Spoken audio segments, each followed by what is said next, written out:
بسم اللہ الرحمن الرحیم۔ السلام علیکم ناظرین، آج پوری دنیا میں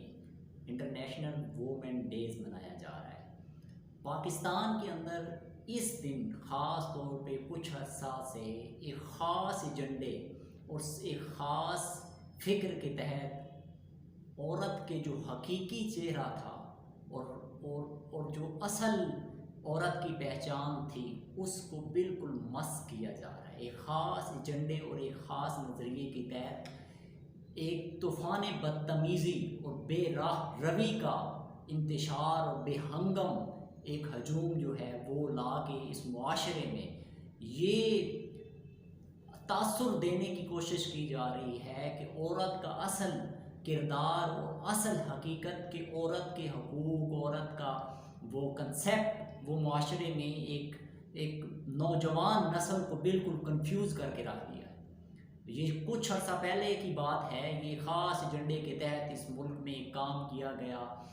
آپ اس کے مختلف پہلو دیکھتے ہیں، مختلف سوسائٹی میں آپ کو چیزیں نظر آئیں گی، کبھی کسی پہلو سے، کبھی آپ دیکھ لیں گے عورت کی امپاورمنٹ کے حوالے سے آپ دیکھیں گے تو مختلف چیزیں آپ کو سوسائٹی میں نظر آتی ہیں۔ تو یہ ایک پورا ایجنڈا تھا، ایک پورا نظریہ تھا جس کے تحت عورت کے اوپر کام کیا گیا اور معاشرے سوسائٹی میں اب اس کو ہائی لائٹ کیا گیا مختلف ویو سے، کبھی میڈیا، کبھی سوشل میڈیا، کبھی مارچ، کبھی اس طرح کی مختلف ریلی سیمینار کر کے ایک کنسیپٹ، ایک نوجوان جنریشن کے اندر ایک کنسیپٹ کو راسخ کیا گیا اور ان تک میسج پہنچایا گیا، اسپیس دی گئی، اور پھر اس طرح کے عورت مارچ کر کے نوجوان نسل کو جو بالکل کنفیوز کر کے رکھ دیا۔ میں دیکھتا ہوں سوسائٹی میں اب اس کنسیپٹ کو سمجھنے کی ضرورت ہے کہ ایسا آیا ہوا کیوں، عورت کا کردار حقیقی ہے کیا، اس کے حقوق ہیں کیا، یہ دن منایا کیوں جاتا ہے، اس کی حقیقت کیا ہے، عورت اصل اس کی پہچان اصل ہے کیا، جس وقار اور جس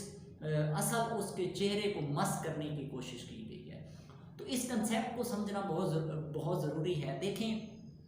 ہماری سوسائٹی پاکستان میں خاص طور پہ 3 طرح کے طبقات پائے جاتے ہیں۔ سب سے پہلا طبقہ جو اس لبرل طبقے سے پہلے ایگزسٹ کرتا تھا وہ طبقہ ایسا تھا جس نے اسلام کے روشن چہرے اور جو روشن پہلو ہوتا ہے جس کے ذریعے انسان کے اندر روشنی اور وہ اصل کنسیپٹ داخل ہوتے ہیں، وہ لوگ تھے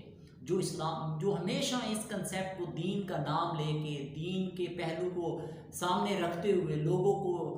متشدد اور انتہا پسندی کی طرف لے کے جاتے ہیں۔ یعنی وہ کنسیپٹ ہی ایسے شدت والے رکھتے ہوتے ہیں، پڑھتے دین کو ہیں لیکن وہ اسلام کی جو اصل حقیقت یا اصل جو اس کی احساس ہے یا جس سے اس انسان کو اصل کنسیپٹ مل رہا ہوتا ہے اس تک وہ پہنچ ہی نہیں پاتے، ان کا وہ ادراک، فہم ان کو اس چیز تک اپروچ ہی نہیں کرنے دیتا۔ تو ان کے ہاں کنسیپٹ ہے کہ عورت ایک پیر کی جوتی ہے، یا اس کے لیے ایجوکیشن، اس کو تعلیم دلوانا یہ ضروری نہیں ہے، اس کے لیے تعلیم ضروری نہیں ہے۔ وہ بہت سے پہلو ہیں جس پہ ہمیشہ وہ عورت کے پردے پہ بات کرتے ہیں، عورت کی مختلف پہلو جو ان کے مطابق معاشرے میں یعنی ایک شدت رکھتے ہیں کہ وہ صرف گھر کی ہیں، گھر میں رہی اور جو اس کا کام ہے بچے پالے، بچوں کو دیکھے، گھر کی حفاظت کرے، یہ کنسیپٹ وہ ہمیشہ وہ اس پہلو کو ہمیشہ شدت کے ساتھ لوگوں کے سامنے رکھتے ہیں۔ اب اسی کے ساتھ کچھ عرصہ پہلا خاص طور پہ اس پہ پوری پلاننگ سے کام کیا گیا، پوری ورکنگ کے ساتھ مختلف واقعات کروا کے، مختلف چیزیں فنڈنگ کر کے، مختلف خاص طور پہ NGOs پہ ورک کر کے، مختلف قسم کے آپ دیکھیں، آپ معاشرے میں دیکھتے ہوں گے، خاص طور پہ میں 3-4 چیزیں کوٹ کر دیتا ہوں۔ آپ دیکھیں یہ خواتین کے لیے بائکس پہ کام کیا گیا، خاص طور پر پروجیکٹ دیے گئے آپ کو یورپ کی طرف اور مختلف ممالک کی طرف سے، مختلف NGOs کو یہ پروجیکٹس دیے جاتے ہیں کہ آپ کام کریں خواتین کو، اور یہ بائکس جو خواتین بائکس چلاتی ہیں یہ ڈیوائڈنگ کی گئی۔ اب دیکھیے گا اس میں کچھ غلط نہیں ہے لیکن آپ کنسیپٹ دیکھیں کہ کس چیز پہ کام ہو رہا ہے، عورت کی امپاورمنٹ کس چیز میں اثر، ان کے ہاں تھنکنگ کیا ہے۔ اچھا اس کے بعد دیکھیں ٹیبل ٹینس، یہ بیڈمنٹن، آپ دیکھیں مختلف ایریاز میں چلے جائیں. یہ کچھ عرصہ پہلے کی بات ہے، میرے جاننے والے ہیں، ان کو کسی نے ایک پروجیکٹ دیا کینیڈا سے کہ آپ جی بلوچستان میں یا آزاد کشمیر ان ایریاز میں جا کے یا سندھ میں جا کے بیکورڈ ایریا میں جا کے بیڈمنٹن جو ہے نا وہ شروع کروائیں گرلز کے، تو آپ کو ہم اتنی فنڈنگ کریں گے. آپ اندازہ لگائیں جہاں پہ کھانے کو غربت کو کچھ ہے نہیں، یہ لوگ کس چیز پہ کام کر رہے ہیں. ہاں ایجوکیشن پہ کام کرتے پھر ہم کہتے ہیں ہاں کر رہے ہیں. دوسری طرف آپ دیکھیں، یہ میرے سامنے کی بات ہے، کچھ عرصہ پہلے ہی ایک جاننے والی میری ہے لڑکی، تو وہ مختلف یونائٹڈ نیشن کے ساتھ مختلف پروجیکٹس پہ کام کر رہی تھی. حال ہی کچھ عرصہ پہلے اس کو ایک پروجیکٹ دیا اور میں حیران ہو گیا. میں نے پھر اپنے ٹیچر کے ساتھ بھی اس بات کو شیئر کیا کہ پروجیکٹ کیا دیا جا رہا ہے. چائلڈ لیبر کو سیکشول ایجوکیشن کے بارے میں نالج دینا کہ سیکس کیا ہے، آپ نے اپنے آپ کو ہراسمنٹ سے کیسے بچانا ہے. مطلب وہ گلی کے بچے جن کو پڑھنے کا بھی ایجوکیشن بھی نہیں ہے، جن کے پاس، ہم کیا چاہ رہے ہیں ان کو کیا نالج، کیا ایجوکیشن دینا چاہ رہے ہیں کہ سیکس کیا ہوتا ہے، سیکس اور ایجوکیشن کیا ہے، یہ ساری چیزیں، ہراسمنٹ کیا ہے، بتانے کا مقصد کیا. جب ان کی بنیاد ہی نہیں کھڑی، ان کے پاس ایجوکیشن ہی نہیں ہے، تو اس چیز کا ایک سمجھا پڑھا لکھا سمجھدار انسان اس چیز کو ہی سمجھ سکتا ہے کہ اس کو بچے کو ضرورت ہی نہیں اس چیز کی، جبکہ اس کو اپنی بیسک جو اس کو پتہ نہیں ہے کہ میں نے کھانا پینا کیسے ہے، صاف ستھرا کیسے رہنا ہے، میرے حقوق کیا ہیں، میں نے معاشرے میں رن کیسے کرنا ہے، اس کو یہ بھی نہیں پتا. تو آپ کیا ایجوکیشن دیں. اب یہ طبقہ خاص کام کرتے کرتے کرتے آج مختلف واقعات حادثات کی صورت میں ایک بے ہنگم اور ایک طوفان بدتمیزی کی صورت میں جناب لا کے عورت مار کی صورت میں جناب عورتوں کو لا کے باہر روڈوں پہ کھڑا کر دیا. وہ جو اصل اسلام کا جو ایک عورت کا چہرہ تھا اس کو بالکل مس کرنے کی کوشش کی گئی ہے. جو اس کی پہچان تھی، حیا، وقار، وہ ساری چیزیں مس کر کے رکھ دی گئی ہیں اور بتایا جا رہا ہے کہ عورت ہمارے معاشرے میں اس کے حقوق یہ ہیں، ہم یہ ہیں، ہم ایسی عورتیں ہیں، میرا جسم میری مرضی، پتہ نہیں کیا کیا بکواسات اور اس طرح کی چیزیں وہاں پہ کھڑے ہو کے وہ مطالبات کر رہے ہیں. کوئی ہے پوچھنے والا ان سے؟ یہ اسلامی جمہوریہ پاکستان جس کا ہم نام لیتے ہیں، اسلام ریاست مدینہ کی بات کرتے ہیں، ابھی انہی کے 3 سالوں کے اندر یہ طوفان بدتمیزی انتہا پہ جا رہا ہے اپنے. اور دیکھیں وزراء تک بحث کر رہے ہیں کہ جی ان کو اجازت ہے کھلے عام سر عام وہ مارچ کریں، جو مرضی کریں، گانے گائیں، جو مطلب ایک طرح کا کلب موومنٹ سڑکوں کے اوپر کھول دیا ہے انہوں نے. وہ جو بازاری زبان وہاں پہ استعمال کی جاتی ہے، ایک کنجر خانہ بنا کے رکھ دیا سڑکوں کے اوپر سر عام. معاشرہ، ٹی وی اور سوشل میڈیا، ہر چیز، ہر نسل، یعنی کہ جنریشن تک ہم پہنچا رہے ہیں. اب دوسرا رخ یہ آ گیا. تیسرا رخ وہ ہے جس نے ہمیشہ اصل امپاورمنٹ، اصل وومن کے رائٹس کی بات کی اور جس سے اسلام کا اصل حقیقی چہرہ ہم لوگوں تک پہنچا سکتے ہیں. وہ کیا تھا؟ وہ کنسیپٹ سمجھنے کی ضرورت ہے. اگر آپ اس کنسیپٹ کو سمجھ جاتے ہیں نا تو آپ زندگی میں کبھی بھی لڑکھڑائیں گے نہیں، کبھی بھی آپ ڈاواڈول نہیں ہوں گے کہ یہ ٹھیک ہیں، یہ ٹھیک ہیں، یا ہم کیا کریں، کنفیوز نہیں ہوں گے. خاص طور پہ میرے جاننے والی گرلز میں بہت سی ایسی لڑکیاں ہیں جو میں جن کو دیکھتا ہوں اور وہی سوچتی ہیں. اس کنسیپٹ کو سمجھیے گا جو جس کنسیپٹ میں بات کرنے لگا ہوں. یہ متوازن بیلنس، یعنی کہ یہ ترازو ہوتا ہے نا، دونوں طرف اگر بیلنس ہو تو ترازو انصاف قائم ہو سکتا ہے. تو یہ بیلنس اور متوازن آپ کو چیز چاہیے. اور وہ کیسے ہو سکتا ہے؟ جس رب نے یہ کائنات تخلیق کی نا، وہ جس نے انسان، مرد اور عورت کو تخلیق کیا، دنیا جہاں کی ہر چرند پرند جانور ہر چیز کو تخلیق کیا، جب اس نے انسانوں کو تخلیق کیا تو ہر چیز کے اندر ایک تخلیقی طور پہ فطری کچھ تقاضے رکھ دیے. جیسے ایک پرندہ ہے، اڑتا ہے، اس کے پر ہیں، اللہ تعالیٰ نے تخلیقی فطری طور پہ اس کے اندر رکھ دیا کہ وہ اڑنا جانتا ہے. اس کے پر ہیں، وہ کبھی یہ نہیں کر سکتا کہ رینگے گا، نہیں، وہ اڑے گا، کیونکہ رب نے کائنات بنائی تو اس کے اندر وہ صفات، خصلتیں رکھ دی. اسی طرح مرد ہے تو اس کے اندر اللہ تعالیٰ نے طاقت، پاور رکھی، وہ وزنی سے وزنی کام کر سکتا ہے، اس کے اندر ہمت، حوصلہ رکھا. اسی طرح عورت کو بنایا تو اللہ تعالیٰ نے اس کی جسمانی ایک کریشن کی، کریٹ کیا اس کو، تو اس کو کچھ ذمہ داریاں دی اسی کے حوالے سے، وہ خصوصیات اس کے اندر ہیں، وہ مرد کے اندر نہیں ہو سکتی، اسی طرح جو خصوصیات مرد کے اندر ہیں وہ عورت کے اندر نہیں ہو سکتی۔ تو رب کائنات نے جب ان دونوں کو تخلیق کیا تو فطری تقاضے تھے کچھ جو دونوں کو ذمہ داریاں دینی تھی اس سوسائٹی کے اندر۔ دیکھیں ایک شہد ہے نا، شہد کی مکھی ہے، تو اللہ تعالیٰ نے اس کو تخلیق کیا، وہ اپنی مرضی سے جدھر مرضی منہ اٹھا کے چلتی پھرتی رہتی، کوئی مسئلہ تھا نہیں۔ اللہ تعالیٰ نے کائنات میں ہی بھیجا نا، مختلف قسم کی مخلوقات ہیں، لیکن رب کائنات نے دیکھی اس کو شہد، اس کی ذمہ داری لگا دی، تخلیق میں اس کی فطرت میں رکھ دیا کہ تم نے شہد بنانا ہے۔ اب شہد انسان کھاتا ہے، اس کو اس سے سکون ملتا ہے، مٹھاس ہے، ایک طاقتور چیز ہے، وہ اگر اس کام سے ہٹ جائے جو اللہ تعالیٰ نے اس کی فطرت میں فطری تقاضا رکھا ہے، وہ اگر اس فطرت سے ہٹ جائے تو دیکھیں کتنا بے ہنگم ہو جائے گا، کتنا ایک الٹ پلٹ کام ہو جائے گا، وہ ساری صورتحال خراب ہو جائے گی۔ تو اسی طرح مرد ہے، عورت ہے، دنیا اس کائنات کی کوئی چیز بھی ہے،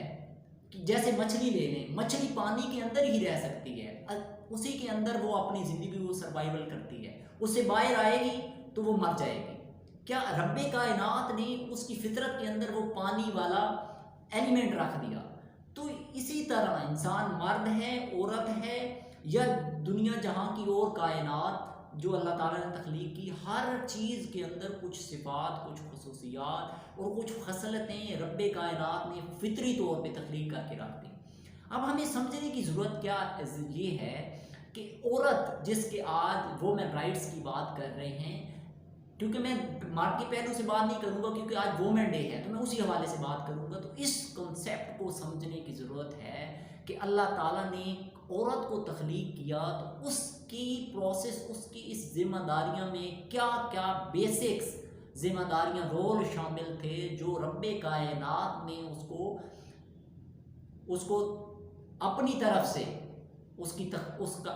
سٹرکچر کے اندر اس کو دے دیے، اور پھر دین اسلام کی صورت میں کچھ ذمہ داریاں، فرائض اس پہ مقرر کر دیے۔ تو اب اس کنسیپٹ کو سوچو، حقوق پہ بات نہیں کر رہا، حقوق پہ بھی آؤں گا، فرائض دے دیے اس کو۔ اب اس کنسیپٹ کو سمجھنے کی ضرورت ہے کہ دیکھیں جب اس کو تخلیق کر دیا، اس کی ذمہ داریاں اس کے ذمہ لگا دی، تو اس کنسیپٹ کو سمجھنے کی ضرورت ہے کہ دیکھیں عورت کو اللہ تعالیٰ نے اور پھر دین اسلام نے جو ذمہ داریاں دی تخلیقی طور پہ، فطری طور پہ، تو اس میں دیکھیں سب سے پہلی بات کہ جب یہ کائنات تخلیق ہو گئی، اللہ تعالیٰ نے اس کو زمین پہ بھیجا، تو دیکھیں مرد جو ہے اس کو ذمہ داری دے دی کہ وہ جائے معاشرے میں، اس کا رزق، اس کے لیے محنت، سٹرگل، اس کی ذمہ داری لگا دی، یعنی فرض مقرر کر دیا اس مرد کا کہ تمہاری ذمہ داری ہے، تم نے اس عورت کی ہر ضرورت کو پورا کرنا ہے، چاہے وہ بیٹی کی صورت میں ہے، چاہے وہ بیوی کی صورت میں ہے، چاہے وہ ماں کی صورت میں ہے، تمہاری ذمہ داری ہے کہ اس کی زندگی کی ہر ضرورت، ہر سہولت اس کو پورا کرنا ہے، ٹھیک ہے، وہ تمہارے اپنے وسائل کے مطابق ہے۔ تو یہ مرد کو ذمہ داری دے دی۔ اب ذمہ داریاں دیکھیں، پھر عورت کو کیا کہا، کیونکہ مضبوط تھا مرد جسمانی اسٹرکچر کے حساب سے، اس کو ذمہ داری دی معاشرے میں باہر جا کے اپنا کام کرے۔ عورت کو ذمہ داری دی کہ تم نے گھر رہتے ہوئے اللہ اور اس کے رسول کی حدود کو جانتے ہوئے، وہ دائرہ کار جو اللہ اور اس کے رسول نے دیا، دین اسلام نے تمہیں متعین کیا، تم ایک ماں ہو۔ کیا ایک مرد ایک بچہ پیدا کر سکتا ہے خود سے، پیٹ میں رکھ سکتا ہے اتنا عرصہ اس کو؟ نہیں۔ یہ تخلیقی طور پہ، فطری طور پہ رب کائنات نے عورت کے اندر ایک سسٹم رکھا جو مرد کو نہیں دیا، وہ عورت کو دیا، اور وہ مقام دیا، اور پھر مقام دیا، دیکھیں اس کے پاؤں تلے، قدموں تلے جنت رکھ دی۔ کس وجہ سے رکھی؟ کہ وہ جو اس نے یہ مصیبتیں، یہ مشکلات، یہ چیزیں افورڈ کی، تو وہ تربیت، وہ اس کو ایک پوری ذمہ داری دے دی کہ بچے کو پیدا کرنا، اس کے بعد وہ تکلیفیں اٹھانا، اس بچے کی تربیت، اس کو معاشرے کو ایک اچھا انسان دینا، تربیت کر کے اس کو بڑا کرنا، اور معاشرے کے لیے ایک انسان، بہترین انسان پرووائڈ کرنا، یہ سب سے پہلی بیسک ذمہ داری جو عورت کے پاس آ گئی۔ اب مرد کے پاس، مرد کیا ہے؟ وہ پرووائڈر ہے، یعنی کہ وہ اس کی ضروریات کو پرووائڈ کر رہا ہے، اور عورت کیا ہے؟ وہ ایک مینیجر ہے، وہ اپنے گھر کو پورے سسٹم کو، اب سسٹم دیکھیں کتنا بڑا ہے گھر، آپ اس کے پتہ ہے، آپ کو اندازہ ہوگا، بجٹ بنانا، گھر کا کھانا پینا اس کو مینیج کرنا، بچے ہیں ان کے خیال رکھنا، ان کی پوری تربیت کرنا، پورا ایک جناب سسٹم ہے۔ ایک کمپنی بھی ہوتی ہے تو اس کے پورا سسٹم ہوتا ہے اور اس کے تحت وہ چل رہا ہوتا ہے۔ تو اب وہ عورت اس کی ذمہ داریاں بیسک یہ لگا دیں۔ اب یہ بیسک ذمہ ہمیں یہ سمجھنے کی ضرورت ہے کہ رب کائنات نے جو تخلیق کیا، ہم اس تخلیق سے ہم کیا کرتے ہیں، ہم اس تخلیق اور اس دائرہ کار جو فطری تقاضے اللہ تعالیٰ نے پیدا کیے اس سے باہر نکل کے ہم چھلانگے مار کے دائرہ کار سے باہر نکل رہے ہیں، چاہے مرد ہے چاہے عورت ہے، ہر حوالے سے ہم نے انتہا کر دیتے ہیں۔ ہمیں متوازن ہونے کی ضرورت ہے۔ دیکھیں جیسے مثال کے طور پہ دریا ہے، سمندر ہے، اگر وہ اپنے دائرہ کار سے باہر نکل جائے تو آپ کے سامنے سیلاب آ جاتے ہیں، آپ کے سامنے ہے کہ وہ ستیہ وہ معاشرے میں تباہی کا ذریعہ بنتے ہیں۔ تو اسی طرح اگر ہر انسان، عورت ہو یا مرد ہو یا کوئی بھی اور کائنات کی کوئی چیز بھی، تو وہ اپنے دائرہ کار سے جب لمٹ سے باہر نکلتی ہے تو وہاں پہ انتشار پھیلتا ہے۔ تو ہمیں ضرورت یہ ہے کہ ہم ان اپنے دائرہ کار میں رہتے ہوئے جو سب سے بڑی ذمہ داریاں اللہ کی طرف سے ہمیں تخلیق کرنے کے بعد اور دین اسلام کو چوائس کرنے کے بعد جو دین اسلام ہمیں سمجھاتا ہے، بتاتا ہے، ہمیں وہ چیزیں اپنا کے معاشرے میں اپنا کنٹریبیوشن دینے کی ضرورت ہے۔ اب اسی کے حوالے سے دیکھ لیں آخری نقطہ جو میں بڑا زبردست اور بہترین پہلو میں ہمیشہ کہتا ہوں کہ دیکھیں اس وقت آپ دیکھ لیں، یہ اس وجہ سے ہے، دیکھیں آپ ڈاکٹرز دیکھ لیں، انجینئر دیکھ لیں، کسی بھی شعبے میں لے لیں عورت کو، کسی بھی شعبے لے، دنیا جہاں کے کسی بھی خطے میں لے لیں، عورت جہاں کوئی بہت بڑی اچیومنٹ کرتی ہے نا، وہاں پہ اس کو میڈلز دیے جاتے ہیں، گولڈ میڈلز دیے جاتے ہیں، اس کو اپریشیشن ہوتی ہے، اس کے لیے تالیاں بجتی ہیں، اس کو بہت بڑے اعزازات سے نوازا جاتا ہے۔ لیکن مجھے ایک بات بتائیں، ہر فیلڈ میں آپ پروفیشنل لوگ پیدا کر رہے ہیں، ہر فیلڈ میں آپ ان کو اعزازات سے نواز رہے ہیں، اور میں یہاں پہ یہ پوچھنا چاہتا ہوں، کیا آج کے معاشرے میں جہاں بے ہنگم جانوروں سے بدتر لوگ آپ پیدا کر رہے ہیں، جہاں نہ کوئی تربیت ہے، نہ کوئی احساس ہے، نہ محبت ہے، نہ رشتے باقی بچے، ہر چیز تباہی کی طرف جا رہی ہے، تو وجہ کیا بن رہی ہے؟ کیا کبھی آپ نے سوچا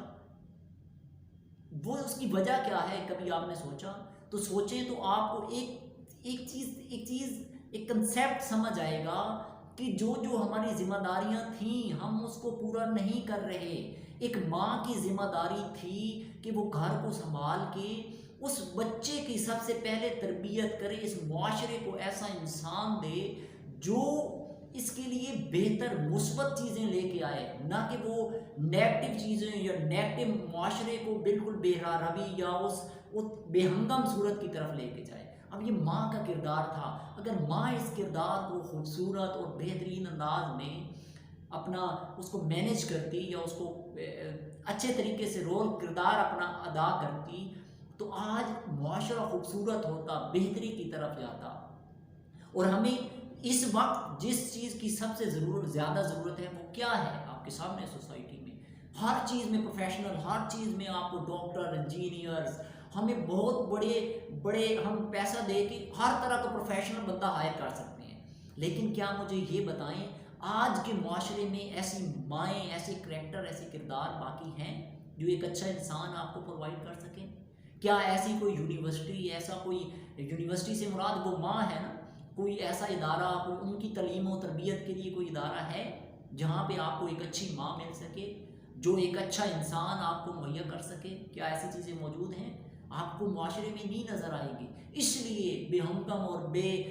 ہجوم جانوروں، بھیڑ بکریوں کی طرح معاشرہ بن گیا۔ ہر بندہ اپنے دائرہ کار، اپنی حدود سے لمٹس کراس کر رہا ہے اور بے روی کی طرف جا رہا ہے۔ تو ہمیں اصل اس مقام کو سمجھنے کی ضرورت ہے۔ اب یہ ساری باتیں میں نے تینوں کلیئر کر دی کہ ہم اس طرح اس چیز کو کنسیپٹ بنا لیے اور یہ وجوہات تھی۔ میں یہ دیکھتا ہوں ہمیشہ، ایک اور میری بات ذہن میں آ گئی، میں گرلز کو دیکھتا ہوں، لڑکیوں کو دیکھتا ہوں، وہ کہہ رہی ہوتی ہیں سر ہم نے ایجوکیشن لینی ہے، ہماری زندگی کا مقصد کیا ہے؟ مقصد پوچھیں خاص طور پہ آج کی لڑکیوں سے، تو یہ انہیں کنسیپٹ دیے گئے ہیں، یعنی ان کے دماغ میں یہ بات فکس کر دی، سمجھا دی گئی معاشرے کی طرف سے تعلیم تربیت دے کے یہ بالکل ہی آپ غلط رستے پہ چل پڑی ہیں۔ وہ کیا دے دیا گیا ہے کہ سر ہم نے پڑھنا ہے، ایجوکیشن اس لیے لے رہے ہیں، ہمارا پرپس یہ ہے ایک اچھی جاب کر سکیں، میں بزنس وومن بن سکوں، میں کسی اچھی جاب، کسی اچھے اسٹیٹس پہ پہنچ سکوں۔ یعنی کہ جو کام مرد کا تھا، جو ذمہ داری اس کی تھی، جو اللہ اور اس کے رسول نے جس دین کو تم نے فالو کیا، وہ دین کہتا ہے مرد کی ذمہ داری یہ لگاتی ہے، تم اس کے پیچھے چل پڑی۔ اگر تم سارا دن جاب پہ رہو، تم اپنے بزنس کو ٹائم دو، تو وہ بچہ جس کی پرورش تربیت تم نے کرنی تھی اس کو کس نے تربیت دینی ہے، اس کا کردار کس نے اپنانا ہے؟ تو ہم نے اپنی ڈائمینشنز، ہم نے اپنے اینگلز وہ بالکل ہی مخالف سمت پہ رول پلے کرنا شروع کر دیا۔ تو میں اس چیز کا انکاری نہیں ہوں، میں چاہتا ہوں ایجوکیشن ہی سے ایک عورت کو اگر آپ تعلیم دیتے ہیں تو وہ کیونکہ نسلوں کی جو تربیت کرنی ہوتی ہے تو وہ اس سے آگے نسلیں تربیت پروان چڑھتی ہیں۔ ایجوکیشن سے انکاری نہیں ہے، لیکن مقصد صرف یہ ہے کہ آپ کا فرسٹ پریفرنس، آپ کا جو پرپز آف لائف یا مقصد ہونا چاہیے وہ ایک اچھی جنریشن، ایک اچھی نسل پیدا کرنا اور اس کو تربیت دے کے معاشرے کے لیے ایک اچھا رول انسان پیدا کرنا ہے، نہ کہ آپ کا مقصد۔ یہ آپ کا مقصد نہیں ہے، یہ آپ کا فرض بھی نہیں ہے، یہ ذمہ داری اور یہ فرض مرد کو دیا گیا۔ اس کنسیپٹ کو سمجھیں، آپ غلط راستے پہ چل رہی ہیں، یہ آپ کی ذمہ داری نہیں ہے، یہ مرد بھی، کئی مرد فائدہ اٹھا رہے ہیں اسی چیز سے، یہ آپ کا احسان ہے ان لوگوں پہ۔ اگر کوئی عورت کی کہیں کام کر رہی ہے، کوئی جاب کر رہی ہے، وہ گھر والوں کا پیٹ پال رہی ہے تو وہ ان پہ احسان کر رہی ہے، یہ اس کی ذمہ داری یا اس کا فرض نہیں ہے، نہ اللہ اور اس کے رسول نے، نہ دین اسلام نے متعین کیا، یہ خود سے وہ کر رہی ہے اور معاشرے نے یہ سوچ پیدا کر دی ہے کہ اس نے محنت کرنی ہے، اس نے اسٹرگل کرنی ہے اور بچوں کو پالنا ہے اور ساتھ اس نے روزگار کا سسٹم بھی چلانا ہے اور مرد کو سپورٹ کر رہی ہے۔ بھائی یہ مرد کی ذمہ داری تھی، تو اس کنسیپٹ کو ہمیشہ اپنے ذہن میں بٹھا لیں۔ اب آخری بات، وہ بات یہ کہ عورت کا مقام کیا ہے اور عورت کو اسلام نے کیا عزت اور احترام اور وقار دیا۔ آپ ذرا سوچیں، تصور میں لائیں، آپ صلی اللہ علیہ وآلہ وسلم کی ذات سے ایک ماں کی صورت میں اس کے قدموں تلے جنت رکھ دی، اس سے بڑا کوئی مقام ہو سکتا ہے؟ مرد کہاں رہ گیا، مرد کہاں، اس کی وہ حقوق ہے؟ دیکھیں عورت کے قدموں کے نیچے، ایک ماں کے قدموں کے نیچے اس اللہ اور اس کے رسول نے جنت رکھ دی، دین اسلام نے اس کے قدموں کے نیچے جنت رکھ دی۔ تو اس سے بڑا کوئی مقام ہوگا، اس سے بڑی کوئی عزت ہوگی؟ کون سے حقوق کی بات کرتے ہیں آپ سڑکوں پہ آ کے؟ اس سے بڑا کوئی حق آپ کو دین اسلام دے سکتا ہے؟ اس سے بڑی کوئی چیز ہوگی؟ پھر دیکھیں آپ صلی اللہ علیہ وآلہ وسلم، آپ فرماتے ہیں، حدیث پاک ہے، آپ صلی اللہ علیہ وسلم نے فرمایا کہ اگر تم اپنے بچوں میں کوئی چیز تقسیم کر رہے ہو، کوئی تحفے تحائف دے رہے ہو، کوئی محبت پیار دے رہے ہو، تو اگر دونوں میں برابری رکھو، ٹھیک ہے، دونوں میں برابری رکھو، لیکن اگر کسی کو کسی پہ فوقیت دینا چاہو یا میں فوقیت دیتا تو میں بیٹی کو بیٹے پہ مقام فوقیت دیتا۔ اور ہمیں ترجیحاً بتایا جا رہا ہے کہ اگر بچوں میں کسی کو ترجیح دینی ہو تو بچی کو ترجیح دو، اس کو محبت پیار، اس کو تحائف، اس کو چیزیں، اس کا زیادہ خیال رکھو۔ یہ ہمیں آپ صلی اللہ علیہ وسلم کی تعلیمات سے یہ میسج پہنچایا جا رہا ہے۔ آج ہمارے سامنے دیکھ لیں کیا سوسائٹی میں چل رہا ہے۔ اسی کے ساتھ تیسری بات آخری، بیوی اور شوہر کی صورت میں آپ دیکھ لیں، ایک دوسرے کا لباس بنا دیا دین اسلام نے اور ایک دوسرے کے لیے سکون کا ذریعہ بنا دیا۔ تو لباس دیکھیں نا، لباس پہنا ہوا ہے، اگر ایک لباس اتار دیں تو آپ کیا ہیں؟ کچھ بھی نہیں ہے۔ تو دین اسلام نے اتنے خوبصورت طریقے سے، مسئلہ کیا ہے، ہم اصل تعلیمات کو نہ پڑھتے ہیں، نہ ہمیں نالج ہے، اور ہم بے راہ روی، کوئی ادھر سے بات کرتا ہے ادھر سے کرتا ہے، اور ہم بے ہمدم ایک ہجوم کی طرح، بھیڑ بکریوں کی چال کی طرح ہم جناب جدھر کوئی کھینچتا ہم ادھر ہی چلے جاتے ہیں۔ تو یہ میں نے آج اس کنسیپٹ پہ بات کرنا تھا، جو میرے کنسیپٹ تھا میں آپ تک پہنچانا چاہتا تھا کہ یہ ایک عورت کا ہمارے معاشرے میں 3 طرح کے طبقات پیدا ہو گئے ہیں۔ کس کس کی کیا سوچ ہے؟ اللہ تعالیٰ نے مرد اور عورت کی، کائنات کی تخلیق میں مرد کی ذمہ داریاں اور عورت کی ذمہ داریاں کیا مقرر کی ہیں، اور اس کے بعد عورت کے حقوق اسلام میں کیا ہے۔ اور یہ جو آج ایک لبرل طبقہ اٹھ کے حقوق کی بات کر رہا ہے، یہ معاشرے کو کس طرف لے جانا چاہتا ہے اور یہ کون سا کردار اپنا رہا ہے؟ تو اس کو ذرا غور سے سوچئے اور اپنے اصل مقام کو پہچانیے جو اللہ اور اس کے رسول نے آپ کو ایک ماں کی صورت میں، ایک بیٹی کی صورت میں، ایک بیوی کی صورت میں دیا۔ وہ بہت بڑا مقام ہے، اس کو اس طرح اس کا چہرہ مسخ نہ کیجیے اور اس طرح اس کو داغ بار نہ کیجیے۔ بہت خوبصورت چہرہ ہے جو دین اسلام نے آپ کو عزت و مقام، وقار، عزت اور ویلیو کی صورت میں دیا۔ تو میری کوشش تھی کہ آپ تک یہ میسیج پہنچاؤں اور اس کے ذریعے جو ایک کنسیپٹ ہے ہمیشہ معاشرے سوسائٹی میں دیکھتا ہوں وہ لوگوں کے کلیئر ہو سکے۔ بہت شکریہ، تھینک یو سو مچ۔